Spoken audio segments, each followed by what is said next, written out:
Hello साथीहरू, म आजको डिनर तपाईहरुलाई देखाउन चाहन्छु र अलिकति शेयर, लाइक, कमेन्ट्स गरिदिनु होला के कस्तो हुन्छ।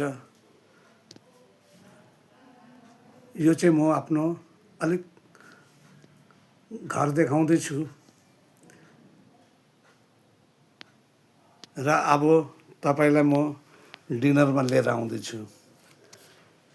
यो उष्ना चामलको भात हो र यो राया साग र देख्नुहुँदैछ अरहरको दाल।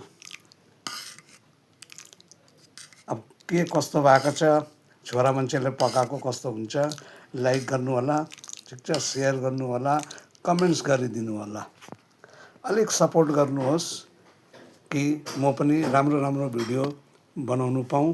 र आजको लागि गुड नाइट, थ्याङ्क यू।